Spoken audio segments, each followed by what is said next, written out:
બળદેવની જોડી હતી વીરાભાઈ. અયોધ્યામાં રામ લક્ષ્મણ હતા. પોકલગઢમાં રાજા અજમલને ઘેરે રામદેવ વીરની જોડી કેમ તોડવી હારે લે કે મારા ભાઈ વિચાર કર. હે રામદેવ ભાઈ, જો તમારે સમાધિ લેવી હોય તો આવો ભાઈ, મને ક્યાં ભાવમાં મળશે ભાઈ?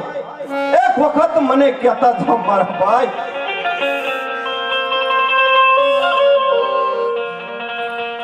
હે રામદેવ ભાઈ, રજા લેવી હોય, સમાધિ લેવી હોય, રામદેવ ભાઈ અમારી બે કડીઓ સાંભળતા જાઓ ભાઈ.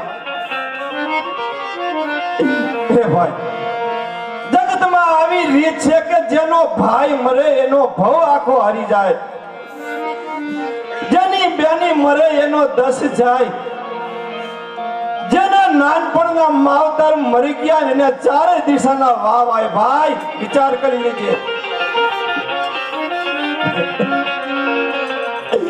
હે રામદેવભાઈ, કે હું પોઠે બોલું માં, એ મારી માં.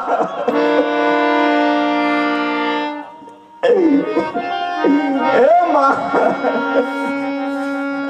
મોઢે બોલું માં, મને સાથે તારા નાનપણ આવરે માં.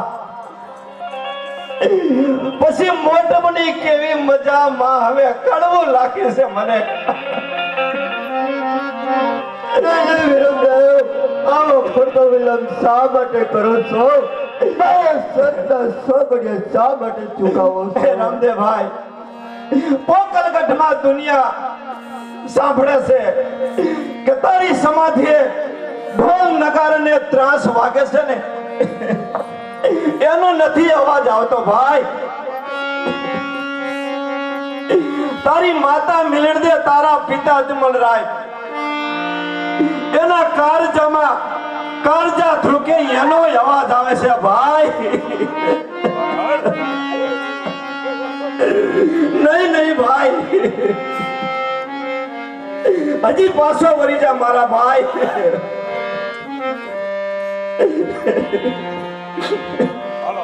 રામદેવભાઈ,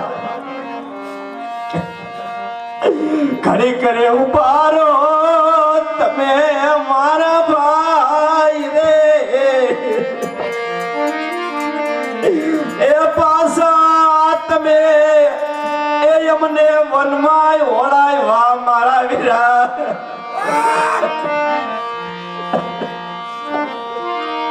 અમે આવું કરવું તો નહોતો લેવો અવતાર, એ આવું કરવું તો વીરા મારા. હવે તારે નહોતો લેવો અવતાર રે,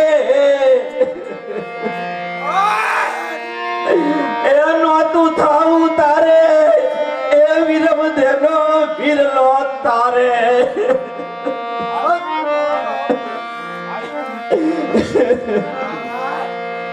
હે રામદેવભાઈ,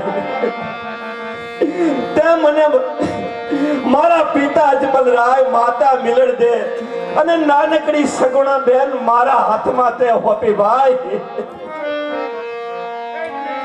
પણ તારી બેન સગુણાને વનમાં દુઃખ પડે તેથી વારે કોણ આવશે મારા વીરા? વિચાર કરી લેજે.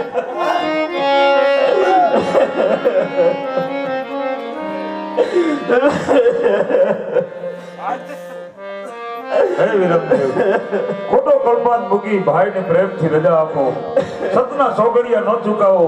સંતો મહંતોની દાટ પણ આવી ગઈ છે. આપ એક ક્ષત્રિય છો અને ક્ષત્રિયની રીતે ભાઈને વિદાય કરો. રામદેવભાઈ, સમાધિ લેવી હોય તમારે તો મારી રજા છે ભાઈ.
ચેતના દે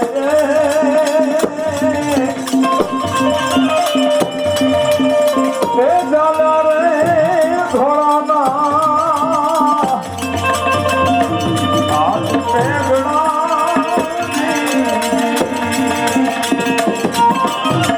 અને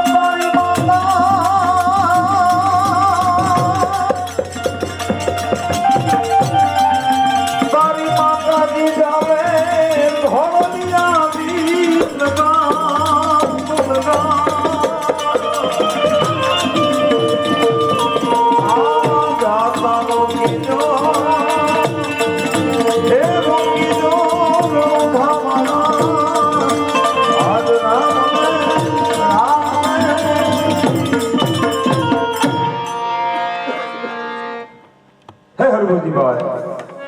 દારૂબેન આવ્યા છે એમનું કેવું એવું છે કે રામદેવભાઈએ મને વચન આપ્યું હતું રામદેવભાઈ પહેલા મારી સમાધિ અને એમના કહેવા પ્રમાણે આટી કાંતિ કટોરાના સમાધિના ખાડામાંથી નિશાન મળ્યા છે માટે એ સમાધિ ડાળીબાઈની છે ત્યાં તમને સમાધિ લેવાઓ અને આગળનો ખાડો ખોદવાની પણ તૈયારી કરો